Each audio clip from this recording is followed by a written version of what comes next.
record. Hey, Jen. Christina, I know you're here. So, and again, we have some more people who may be showing up. So it's February. It's the middle of the school year, the beginning of 2022. And I don't know if people want to throw in the chat something that is burning on your soul that you need to hear tonight.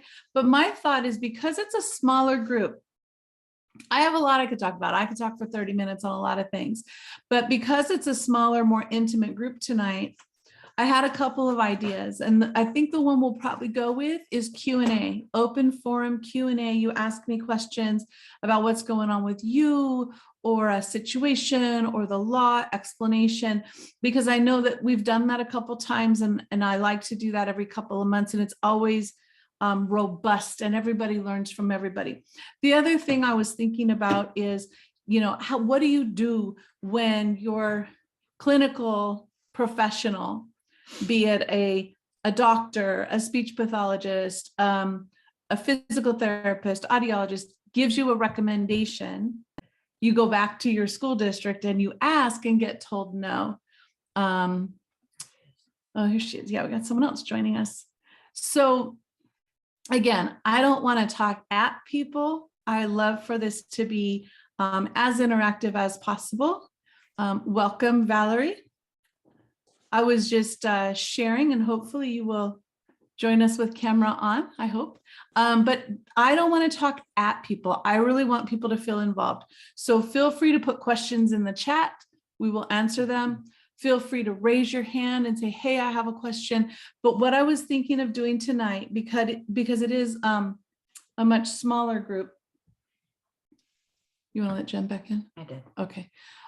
Is to let people ask questions. And Valerie, before you got here, I was saying, I have plenty of topics I can talk about, but I know everyone's got a lot going on. One of the things I wanted to talk about or can talk about is what to do if your professional, your medical professional, clinical professional, private therapist gives you a suggestion and you take it to your district and you get told no, because that's something as previously being in a clinic, previously being an educator in the classroom, also being a mom and being, a consultant as I am now, I know that families take that recommendation and they ask, and then when they get told no, it's kind of that brick wall, now what?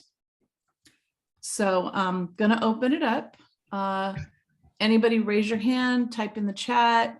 If you want to start with a question, I will answer your question.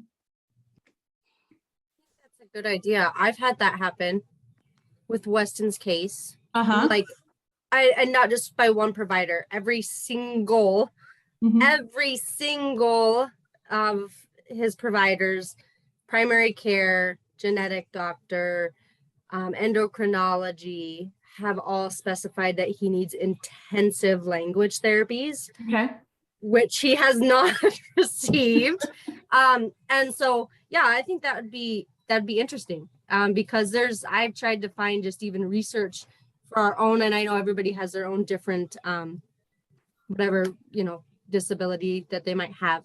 My son is got a conductive bilateral hearing loss. So I tried to find things that what frequency and that kind of stuff. And that stuff is just not out there. There's just not enough research and guidance. So I think that would be maybe just a little bit of discussion on that would be. Sure.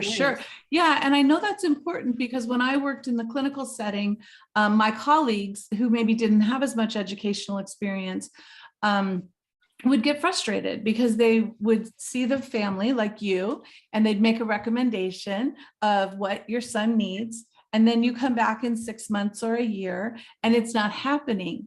And it's frustrating to the clinical professional, like, hey, this is what this kid needs. This is what I recommended. And it's not happening. And until they understood the educational piece of it, where families ask and get told no, and then it's like, now what? So sometimes families ask, and then the district says, we're not medical. That happens with physical therapy. That happens with occupational therapy, oral motor issues, speech therapy, auditory verbal therapy for kids with hearing loss. It happens a lot. And so what we always have to do is we have to not come in as parents and say, my doctor says I have to have. A letter is fantastic. A recommendation is very helpful. Paperwork is always like paper trail, paper trail, paper trail. You got to create that paper trail. And I see a couple questions, so I will get to them. You go to your district, and there's a certain order that you do things in. So first of all, put it in writing. If you want to have a meeting, if you just go back to your district and you say, hey, my speech therapist said that my kid needs 2 hours a week of auditory verbal therapy, so let's have it. No. There's a process. You ask for the meeting. You have the meeting. You talk about the goals. Goals drive services.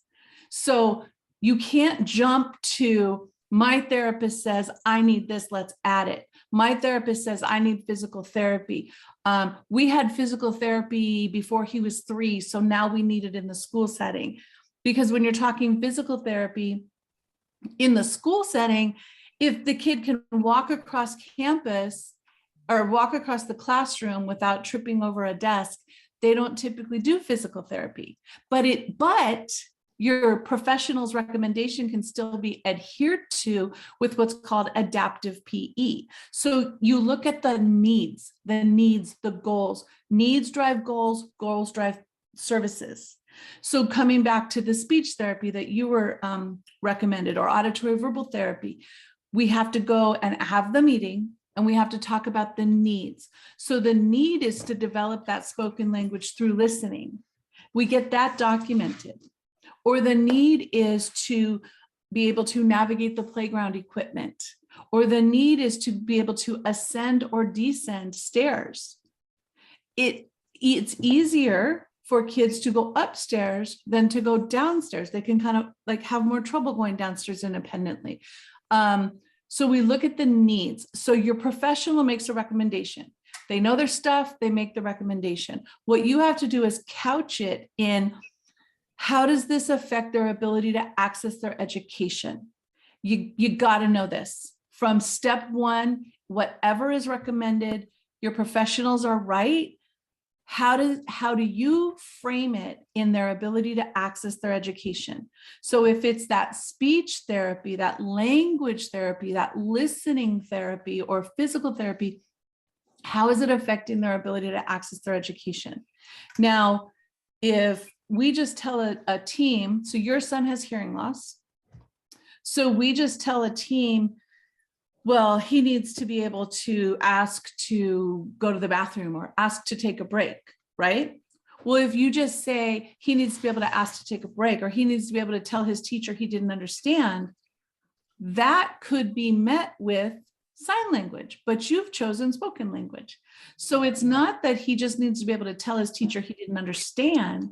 It's he needs to be able to use age-appropriate spoken language to ask for clarification. You change the entire landscape of the meeting and what you're asking for when the need is to be able to independently use age-appropriate spoken language to ... And when you start with the need and what he can't do, then it's not, well, he just needs to sign like I don't understand. No, you've chosen spoken language. So if the need is to independently formulate that sentence to advocate for himself, who's going to do it? How are we going to get there? Does that make sense, Kayla? And everyone else who's taking notes? Yeah. And then once you get like, I totally get that. That's great. Cause I mean, before I brought you guys on, that's not what happened, obviously. Well, I have all these recommendations and I piled it on him. Okay, look, I have like 15 recommendations on what my son needs. And it didn't start with the meeting, obviously. And that's what I was just going to say. It didn't start through a process. Yeah, I don't want to interrupt you, but that's what I was going to say. If the professional makes the recommendation and the family diligently goes and says, I need this, you jump to the end of the meeting by doing that. You jump to the end of the meeting. The way an IEP meeting works, it starts with needs, then goals, then services. So if you go and you tell the teacher, I need this, your teacher's not your decision maker. The administrator at the team is the decision maker. So if the family goes back and says, hey, teacher, I need this therapy, or I need more therapy, I need an hour a week, whatever it might be, you're jumping to the end of the meeting. Yeah, so say you get to that point. So this is just like hypothetical. So you have all these recommendations, right? So we word it that way, and we get to the end of the meeting, and they're like, oh yeah, no, we're like in our case, oh yeah, no, we're good. We can provide you, we're providing you with what he needs. Then do you pull out the recommendation and be like, oh, whoa, look, or do you never just bring up that actual? No, you do bring it up, but when the professional makes the recommendation, then you say, I need a meeting. Because you have your initial and you have your annual, and every year they have an annual, and every 3 years they have a full reeval. But in between those annuals, you can have a meeting every month if you want to. Sometimes families will say, oh, I need to talk to you about services. And let's say it's February and your annual's in April. Okay, no problem. We'll talk about it in April. Well, the parent doesn't know that you can say no to that. So you went to your professional says you need to double up your services, or you need to change from speech to AVT, or you need to change from this to that. You go back to your team and you say, hey, we need to have a meeting. And they say, no problem, your meeting's in 6 months. No problem, your meeting is next month. No problem, we'll talk about it at your annual. That's kicking the can down the road, and that is not what you can ask for an amendment at any time. Put it in writing. I'm asking for an IEP amendment to discuss services. I'm asking for an IEP amendment to discuss additional needs that have been identified. I'm asking for an IEP amendment, date it, ask for it, give them a reason, sign it. That's it. Then the timeline starts. If you verbally tell your teacher, or you verbally tell your beautiful, lovely speech therapist, or your someone who loves you, your principal, nothing starts until it's in writing. Nothing starts until you put it in writing. Once you put it in writing, timelines start. Then to answer your question, Kayla, then you go to the meeting and you talk about the needs, and you can share the recommendation. Don't start with because if you start with my professional says I need this, they'll say, well, our people do the same thing. But if you talk about the needs and you develop new goals that can only be addressed by a certain provider, then you've got that paper trail from your professional, and you've got the paper trail of they agreed to the goals.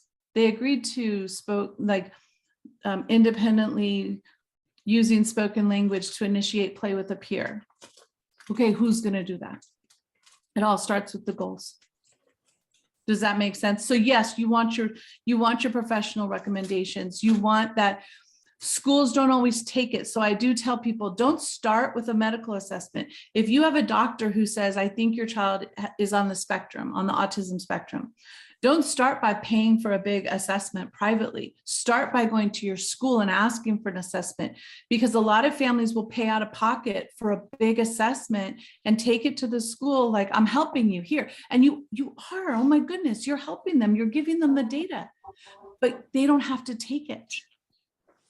The district doesn't have to take the outside assessment. You start with letting the district assess, then you have a right to agree or disagree to the district assessment and ask for the outside assessment. But if you just go pay UCLA for a big autism assessment, or a big speech eval, or behavior assessment, or you go to, whatever, like you go to somebody fantastic and there's great data, your school district can say, yeah, we're not seeing that. Sorry, you see that at home, or that's medical, or so you got to start with, hey, I tell you there's a need. I'm giving you a chance to assess. Then you have a right to agree or disagree to their assessment. And then get the outside assessment funded by the district, by the way. Let me see, I got a couple questions in the chat. Would like to know about this topic. Fantastic, so we are talking about it. What do I do about district? Oh, Danielle, my love. Yes, we have a district that is way overdue on an IEP, not holding, not scheduling. So we've passed the timelines. For a family, it's maddening. Your child turned 3 6 months ago, and you still haven't had your initial IEP. The good news is you're in the power seat, because your district has completely messed up. The bad news is, unless you can provide the services, your child's sitting there, because when you go from birth to 3, and then your child turns 3, literally the early start services stop. They stop on the 3rd birthday. It's not like, oh, we didn't have our IEP, so we'll keep going. I will say sometimes a teacher will keep going, but it didn't. No, the 3rd birthday, it all stops. And so you have to have services in place prior to the 3rd birthday, ready to get started. And Danielle, we have a district that is so incredibly non-responsive.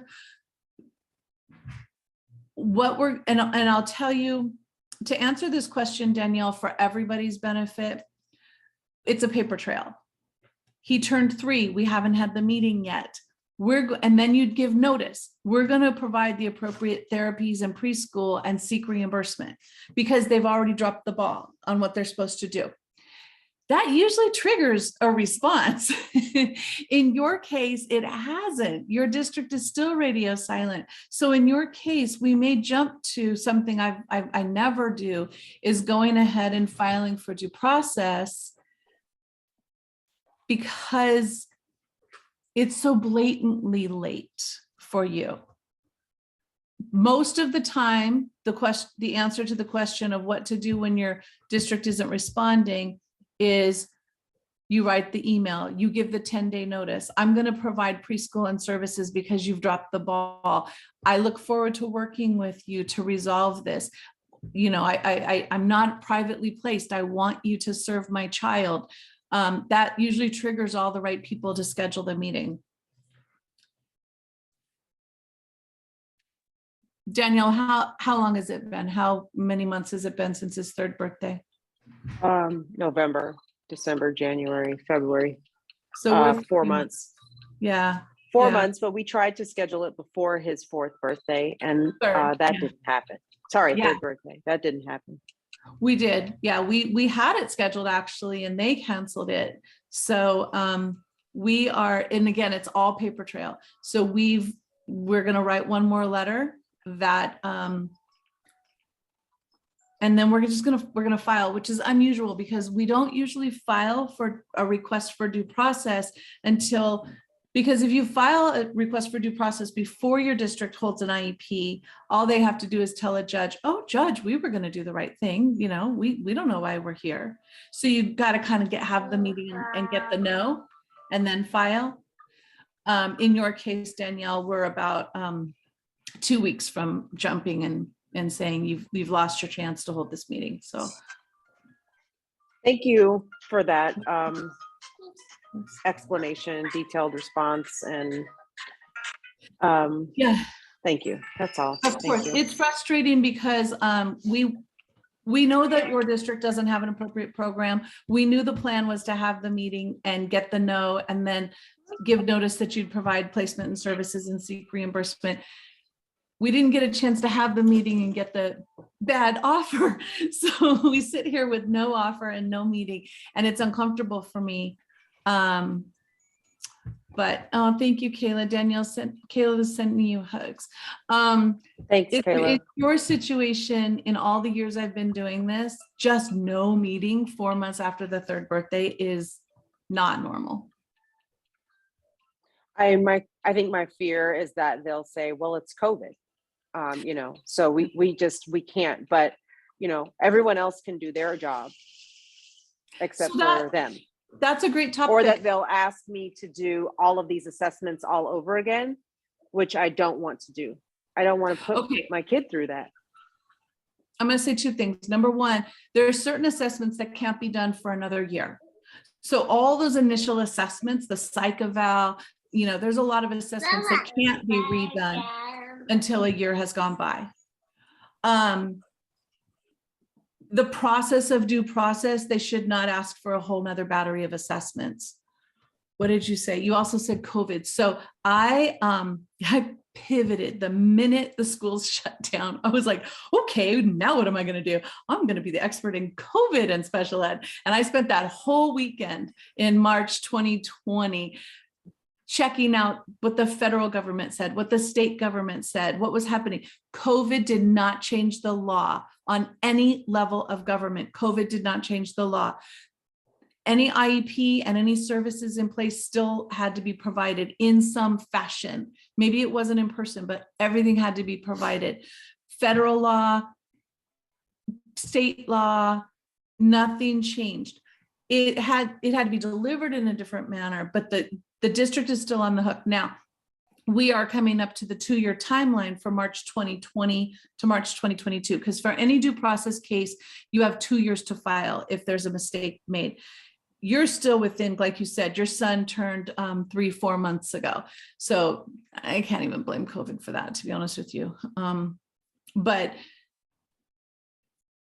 yeah, I'm baffled by your case, but I'm also ready to move forward. Okay, thank you very much. I appreciate it. Of course.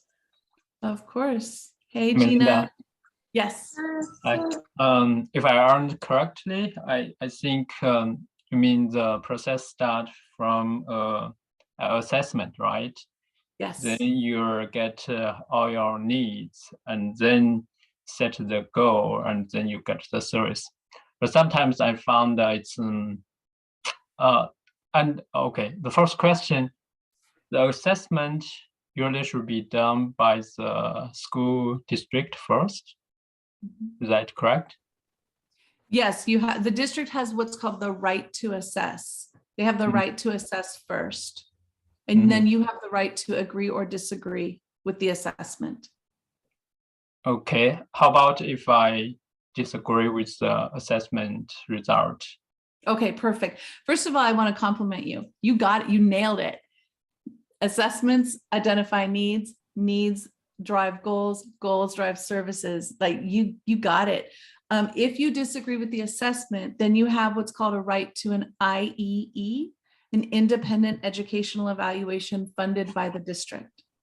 At that point, the district has to either grant the IEE and fund an independent assessment, or they file due process to defend their assessment. It's a little scary to have a district file on you, but it's not the end of the world. It's just some districts do it, a lot of districts don't. Most districts will grant the independent assessment. So for instance, I have a psychologist who did an assessment. Well, I have a couple. Psychologists will do an assessment on a child with hearing loss, and they'll use cognitive assessments that are language-based. And that skews the results. So if you have a child with hearing loss or an auditory processing disorder of some sort, we need those cognitive assessments to be nonverbal. And there's a whole battery of nonverbal cognitive assessments looking at their potential to learn. We don't want the fact that there's a language delay for some reason to skew the expectation of their ability to learn. So that's a really solid reason to disagree with an assessment. If you have a speech language pathologist who is a specialist in stuttering or autism, assessing a child with hearing loss, they might not have the right, they are an SLP, but they might not be the right one. Danielle, if I may, you've given me permission before to use your DHH as an example. Is that okay, Danielle? Oh, yes, yes. I'm managing a few things here. So Okay. if I am silent, yes, you have my permission to speak about my case. Okay. Danielle's son has cochlear implants, and the goal for the family was spoken language, is spoken language. Her DHH teacher from birth to 3 was only focused on sign language. So you can disagree with that DHH assessment as that is not the appropriate DHH provider, and then ask for an independent assessment with an appropriate provider. Same with autism, any learning disabilities, emotional disabilities. If the assessment is not a good, what we always say is this a picture, is this your kid on paper? Is this a good picture? Is this a reflection of your child? Did they identify the needs? Are they saying there's so many needs that aren't true? Are they just brushing things under the table and not identifying needs? If you disagree with the assessment, that is your right to document that and ask for an independent evaluation funded by the district. Usually, is there a standard question list to do the assessment? Can you tell me which assessment? Because there are, Language, for sorry? example, language assessment. A My language daughter assessment. is almost 5. She had the cochlear implant on both sides. And actually, the assessment is done in the school. The school, I think, 2 or 3 times a year. But you mentioned that should be done by the district. I'm not So sure. Is there so any difference done between at that? the school. I'm sorry, I didn't mean to interrupt you. Yeah, being done at school is by the district because it's a district employee. Assessments 2 or 3 times a year seems a lot. It seems excessive to assess 2 to 3 times a year. One thing you have to make sure of is certain assessments can only be done every 12 months. Certain assessments can only be done every 6 months. And if, say, your clinical person does an assessment and your district person does that same assessment too soon, and your district person says, oh, no, they're fine. Look at these high scores. That second assessment is invalid. And you document at your meeting, this assessment is invalid. It was repeated too soon. Because that's called test retest, and they get a higher score typically because it's something they're familiar with. So you want to be really sure to know exactly what assessment tools are being used by whom, so that you can agree or disagree. Like you might be like, oh my gosh, I didn't know you were going to do that. That was just done in our clinical audiological setting. Or you could tell your clinical person, the school just did that. So it goes both ways. The second one being done too soon can invalidate the results. Now, let me just jump into, if you're concerned that the speech assessment is not appropriate because they're focused on articulation or they're focused on pointing and where the tongue goes and a lot of like visual and tactile strategies, I assume you got an implant so your child could learn to listen and develop language. And so we really have to be careful. Sometimes I'm like, I know you're a speech pathologist. I absolutely respect that you're a speech pathologist. You just might not be the appropriate speech pathologist for this child. You're focused on articulation, and we are focused on auditory feedback loop and monitoring production. You can't see to the k. You cannot see where the T, D, and K are produced. You can't see sh. You have to hear the difference. And that's what we explain to professionals with respect. You are a speech pathologist, but there's an area of expertise in this particular lane that maybe you didn't get in your training. So you have a right to disagree with that assessment if it's focused on artic and visual and tactile, and you're looking for auditory skills. Does that make sense? Yes, yeah, I think so. Actually, every time the assessment result is good or perfect, I don't think that's the truth. That's why I asked. Yes, thank you. That's a really good point. And if it's not, if you don't agree, you have a right to disagree. Thank you. Thank you. Jen had a question about the assessment plans. Go ahead, Jen. Hi, everyone. So hopefully this makes sense, but you just mentioned I have 2 daughters with IEPs, one for cochlear implants and one for a processing disorder. But you gave the example of needing a nonverbal assessment, like cognitive assessment.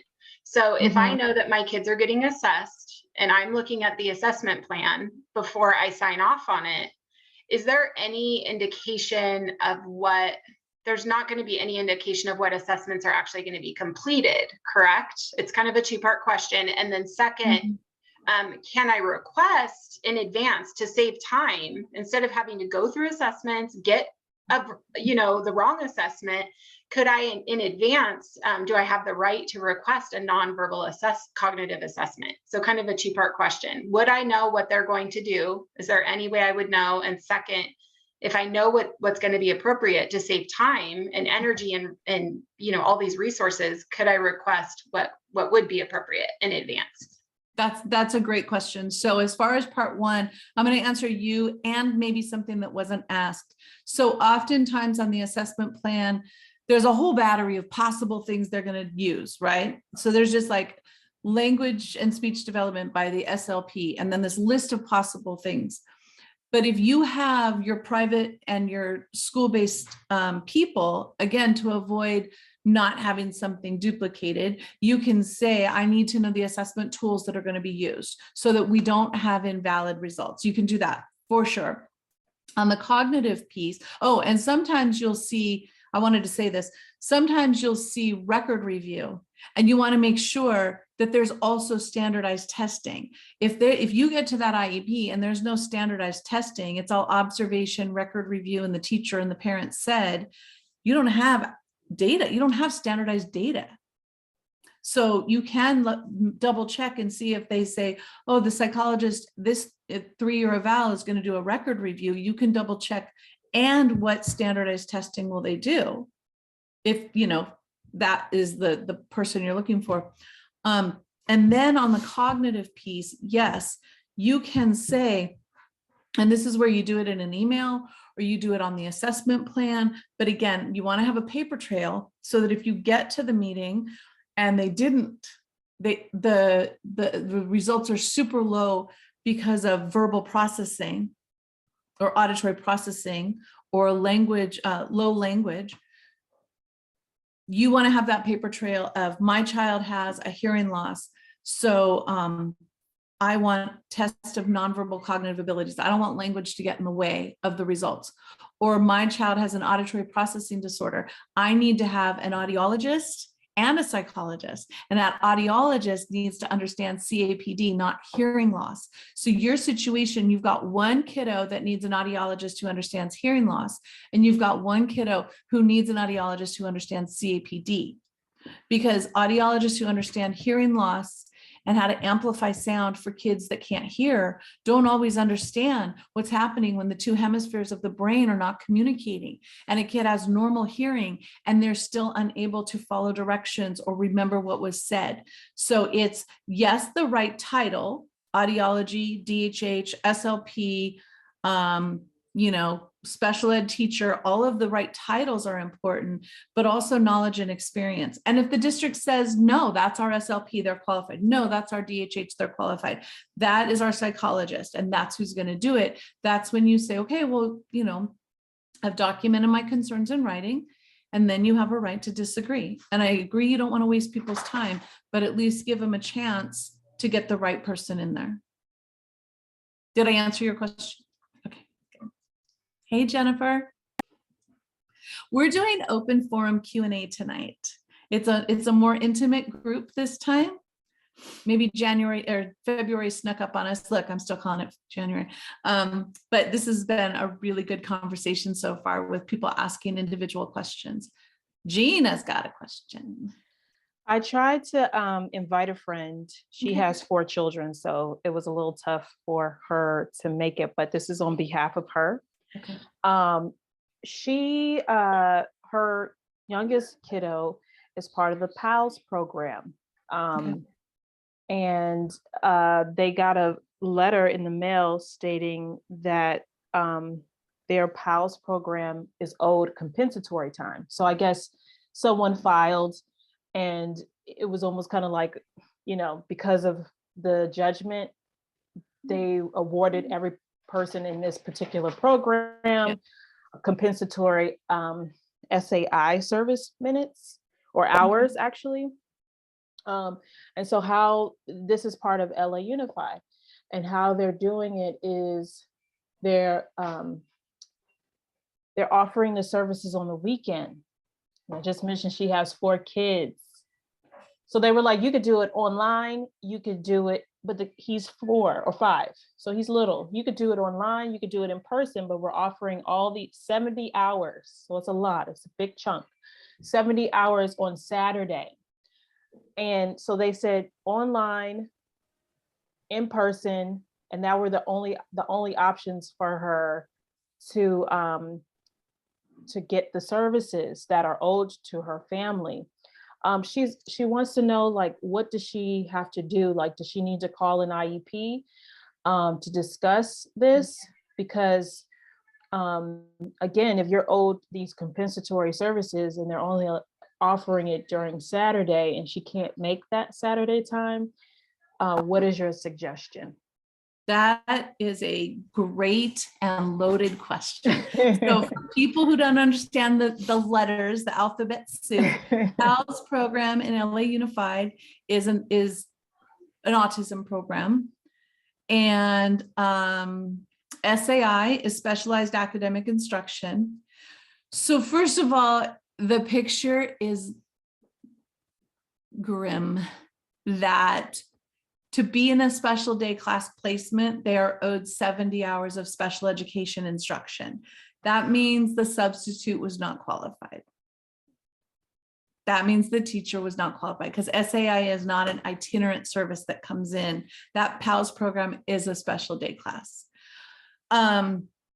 However, IEPs are individualized. So I don't know the case intimately, but from what I do know, I would say that the person who filed obviously won, and then the district reacted by, oh shoot, let's tell everybody we owe them all this stuff. And let's clump them all in a group, which is not individualized. Your IEP is still individualized. Your friend still has her own son's or daughter's IEP, individualized education plan. So while they've been offered something, hopefully they haven't signed anything. Just knowing LA Unified like I do, there could have been a letter that went out saying, hey, we owe you this, sign at the bottom and you'll get it. And that could have been, you're accepting this Saturdays or virtual. I agree that a kid, a 4-year-old with autism should not be forced to do their compensatory time online. No. So I would say that your friend needs to, number one, confirm they haven't signed anything. They received a letter, but they didn't sign an agreement to some kind of arbitrary settlement that was offered. And then, yes, they say, thank you for acknowledging that you owe us 70 hours of SAI. And we would like to discuss what is appropriate for our child to receive that individually. And if they want it to go into the school setting during the day, it's going to be a little, in my opinion, it's going to be a little difficult because they're in a special day class. So it's going to be maybe pull out for some individual intensive instruction to catch up for what was missed, or it's going to be that 70 hours is spread out over the next couple of years, to be honest, and use it wisely. Like I wouldn't want to use it quickly just to get it done. I would want to use it in the most appropriate way for that child. And if that child can't handle an extra Saturday, or that family can't get there on Saturday, and it's like, oh, well, get online. No, you don't have to accept that. You can say like, how am I going to get this comp time for my child in the most effective way to close whatever gap widened while they didn't have an appropriate teacher? And it could be looking at a change of placement, looking at a different PALS program where there's a certified teacher and adding the comp time. Like I'm just thinking off the top of my brain right now, but it could be like we need a different PALS program where there's a certified appropriate autism teacher, or what's the least restrictive environment? Is it in our neighborhood school and you get that 70 hours of intensive service in a less restrictive classroom? There's different ways to go about it, but I don't think they should sign anything that's just like some class action, because I don't believe a judge made a judgment for a whole group of people. I believe a judge made a judgment for one family, and the district reacted and said, oh, we're going to owe all these people, so we might as well let them know we owe it. No, thank you. I think that, of course, without knowing all the details of the case, but I think just talking about compensatory services and understanding that, because yes, we're still in a pandemic. And I know that we just mentioned it here about how, services could be owed to a lot of our families. And I think a lot of, as far as like service providers, the lack of service providers, we've seen it all a lot over the last year, like especially within the DHH community, the lack of DHH teachers, the lack of speech and language professionals, and just for families to understand that if services are owed, or maybe you could talk about that. If services are I was owed just, to you, you know, what are families doing? And then there's some chatter in the chat here, so I don't want to. I was just making, yeah, I was just noticing that. So, Christina had a comment. Are there services young adults can have while in college level education? Okay. So I think, and so then Christina, I'm going to come back to you because Jen's comment is on comp time. So number one, again, my answer was I haven't seen the documents or Right. the IEP or the letter, but I do know LA Unified, and I do know sometimes parents get a letter in the spring. Hey, guess what? You haven't had speech all year. We owe it to you. And families are like, what? I didn't know, like, I thought my IEP was happening, and no, hasn't happened all year. We're short on speech people, so we owe you speech. It's still individualized. So tell your friend it's individualized. She doesn't have to take just the blanket thing that's being offered. Also, it can be spread out. The way everyone can find out if there's comp time owed is to ask for the service logs. And you don't want to single out one provider. So you can always ask for service logs for your child. Like, I need to see the times. And when you get those service logs, sometimes you see that they did this week and this week, and for 2 weeks they didn't serve your kid because they were in an IEP, or there was an assembly, or there was a field trip. That doesn't mean your kid doesn't get their services, or the teacher or the professional was out, or they had COVID. I'm sorry they had COVID. I'm sorry people are sick. It doesn't mean your child doesn't get their services. So comp time is owed. And if that particular provider has too much on their plate and can't do it, the district can contract with a private speech pathologist or a private, like in your friend's case, they can contract with a tutor, with an academic, with an ed therapist for those comp time. If they're owed SAI, the district can contract with a private educator. It doesn't have to be the district person who's going to do it on Saturdays. It's just the time is owed. It doesn't have to be the person. We don't have to pile it onto the person who already didn't get it done. So that's number one. You can always ask for service logs to see what's been happening and if the services have been provided with fidelity. They have to be provided with fidelity. The other thing Jen mentioned, what if they don't have service logs? Kayla, if they don't have service logs, it didn't happen. That's what a judge will say. If there's no documentation of a service being provided, it didn't happen. And I've had the situation, it was actually LA Unified, where a provider left the district and had no service logs. Now we know they might have done services, but the director said, I have no evidence. I owe you a whole year. I owe your family a year's worth of service because there is no paper trail of services being given. I had a judge decide, because there's supposed to be a listening check every morning. And because there was no documentation of that listening check being done on a daily basis every morning, the judge is like, it didn't happen. If it's not in writing, if it's not written down somewhere, it didn't happen. And then Jen, you talked about, can the comp time be given over the summer?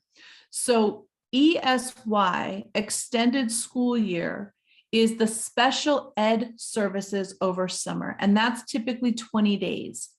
But in this situation that Gina's brought us, comp time can be maybe no break. Maybe instead of those 20 days, 45 of the 70 hours could be provided over summer with an ed therapist or a tutoring agency, or a special ed teacher who works for the district and is willing to work 3 hours a day or 2 hours a day the whole summer, not the 20 days of ESY. So that's the way some of that comp time could be done. And then services owed, how do you, yeah, I was just making notes to myself. So yeah, if there are services owed, you don't have to fit yourself into their box. If the services are owed, they're owed. And then you figure out what's appropriate for the child. I have a school district up north who lost their DHH teacher, and the whole, well, I don't know, some of them probably still don't have DHH itinerant, but for one of my kiddos, from the beginning of school until February, there was no DHH itinerant. Now they want to talk to us about how they'll be delivered. I'm like, they'll be delivered the way they're supposed to be delivered. You know, if your kid was supposed to have 60 minutes a week, maybe you go 90 minutes a week until the comp time's done. You don't go, oh, like, well, we owed you 500 hours, so we'll give you 250 virtually. No, if it was push in, add 30 hours add 30 minutes till it's done. I'm fine with that. Like, what's best for the child? We don't want to pile something on the child that they're not going to benefit from just to get their time off their plate. Does that answer everybody's questions? No, I got to go back to Christina. But on the comp time and Gina's amazing example, look at a least restrictive environment, look at a different PALS program, look at an outside educator, not the Saturday or virtual district person who agreed to take the comp time. That's my thoughts without looking at any paperwork, of course. I don't know the details, but make sure they don't sign anything. From And what then, I heard you say is just don't sign, call an IEP. I think, and just knowing that the parent has the power to say, this is the time, this will be a special time for you to, outside of your annual IEP meeting, that the district typically throws you a date and say, here, show up at this time. This is a period where the parent could be proactive and say, hey, let's meet because, you know, we got this letter and we need to understand what this means. don't sign, call an IEP. Maybe the IEP team can't authorize what we're talking about. So then it would be a informal resolution meeting. Okay. But they still don't have to give up anything that's owed. It's Right. owed. They already documented they owed it. So are you saying try with the IEP team, but know that it might have to go, they might escalate it to, okay. They might not have the authority to, they might, and they might, some IEP teams will just write in the service grid, 70 hours of SAI. And LA Unified has with adaptive PE, they have put right there in the service grid, 40 hours of comp time owed. And then the next meeting, there's 17 hours left of that 40, and they put it right in there. So they can. But we know LA Unified, right? It depends on who the team is. They might do the right thing, but the family doesn't have to agree if it doesn't feel right. So I'm going to come back. Are there services young adults can have while in college if they already had an IEP in high school? So when you graduate from high school, you move from IDEA to ADA. So you move from special education to the Americans with Disabilities Act. But yes, it's not as much as you have in an IEP, but you have the Office of Students with Disabilities at most colleges. If they have, I know like the majority of people here have the kids with hearing loss. So note takers, CART services, extended time, taking tests in a test center. If you have a kid, with a learning disability, they usually have supports for test taking. Again, note takers, preferential seating. It's not an IEP, but they still have protections under the ADA. And that's why you want all your testing accommodations to always be in your IEP. That whole scandal that happened of families like adding a bunch of accommodations the senior year, that was not okay. But if you have an IEP all along and you have accommodations all along, then those can be provided for your college board tests, your SATs, which I don't even know if SATs are going to be happening anymore from what I hear. But yes, you can take your IEP, specifically your accommodations, to the Office of Students with Disabilities on your college campus. You can also get accommodations in a job. So like I remember there was a nurse with hearing loss who was being asked to answer the phone in the OR. And someone reached out to me and asked me for help on that. And it's like, ask for a caption phone. If part of your job is to answer the phone and you have trouble answering the phone for some reason, then you can get a caption phone, or there's other ways. You have protections. If you can do your job with accommodations, you can't be discriminated against.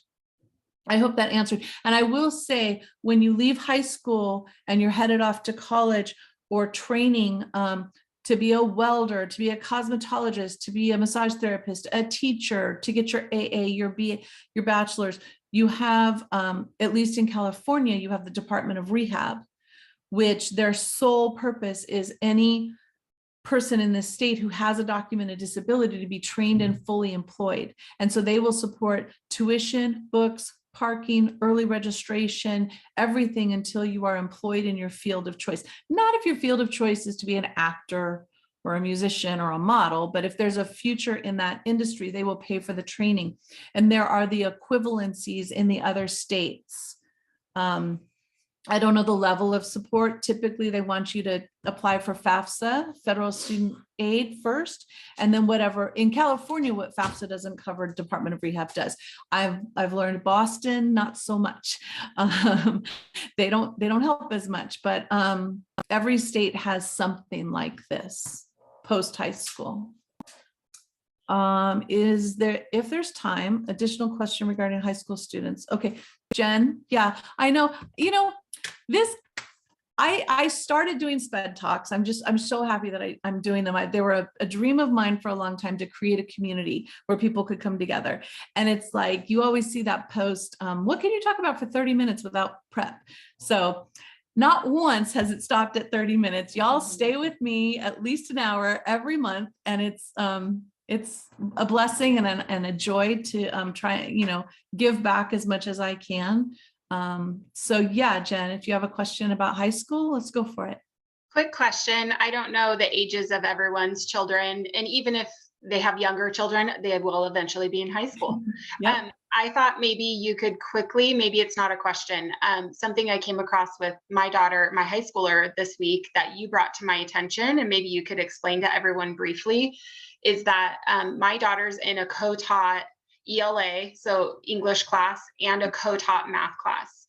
And so she's a sophomore, we were about to have her annual, and Melinda noticed that these co-taught classes, so basically I was noticing that they were documenting alternative graduation pathways. And I'm like, why on earth would they be documenting an alternative pathway to graduation? What does this mean? And Melinda's like, are you sure she's on an A through G track, if I'm saying that correctly? And I'm like, what is that?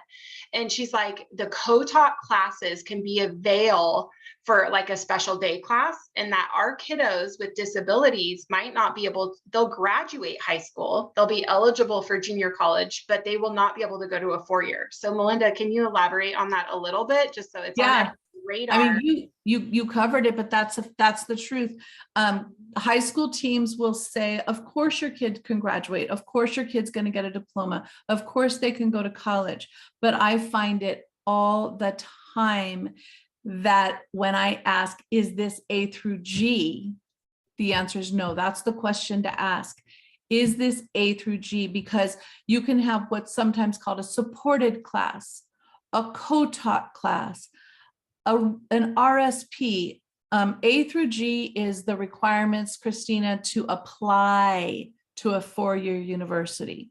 You have to meet A through G requirements to even apply. So if you have, let's say, an athlete who's looking for a scholarship and they're put in the resource English or resource math or co-taught or supported or all these veiled ways to say not gen ed on their transcript, even if they get a scholarship to a 4-year university, they can't go. You have to meet A through G requirements to even apply for a 4-year university.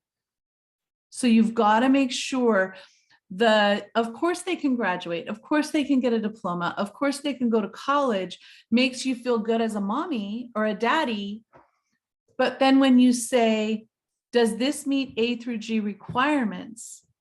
If it's a no, your child can only start at a junior college.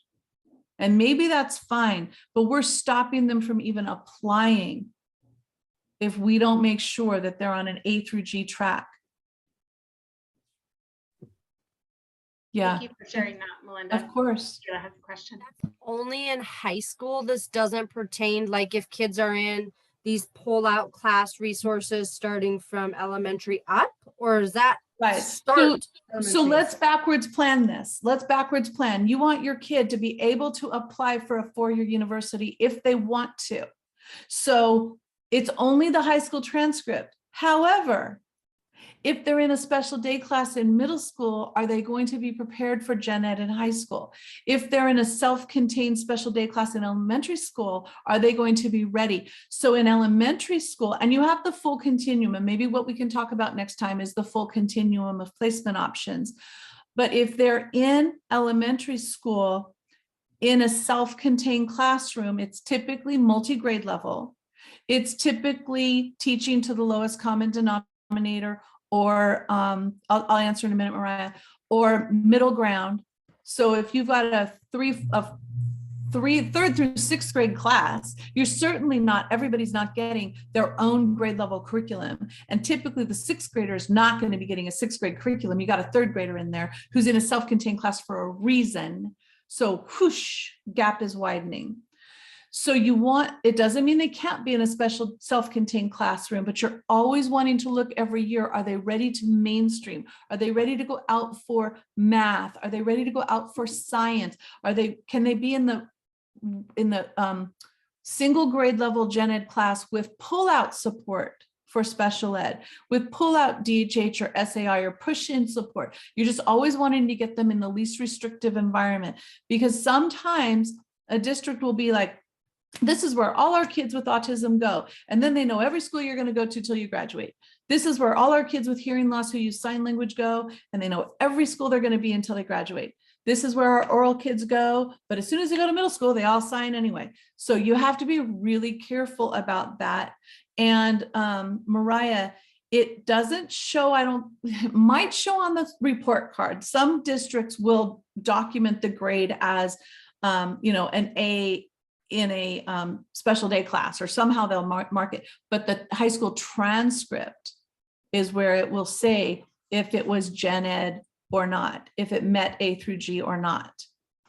So that's where you want to, make sure you're starting. And that's why, great question, Kayla. You don't want to wait till high school and have that gap widen, and then say, oh, I want them in gen ed. You want to be moving towards that least restrictive, more education with their typically developing peers as soon as possible.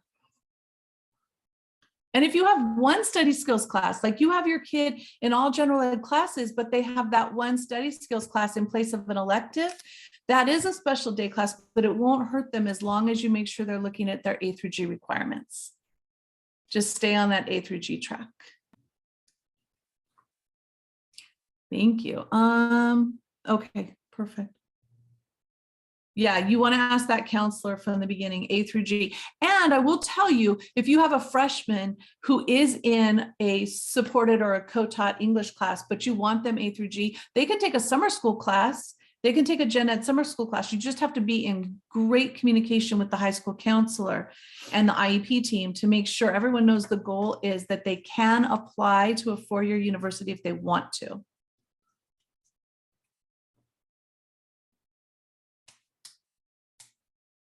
Oh, thank you, Christina. Well, I will say it again. It's 5 o'clock in California, and some of you are in other states, and I appreciate you hanging out with me and letting me serve you. And we will do this again in March.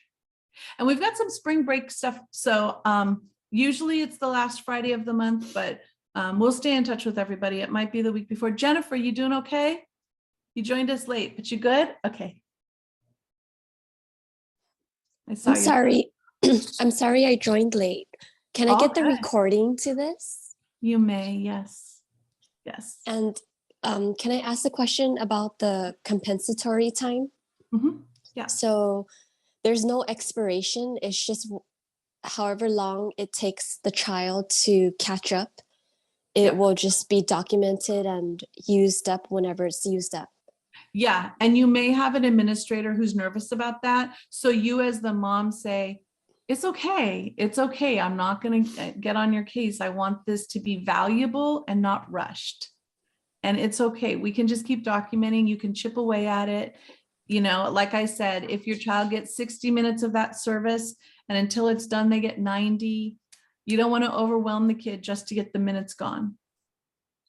Thank you. Of course. Well, I appreciate all of you, and have a great weekend. Thank you for joining us. Eric, Valerie, nice to meet you. Thank you.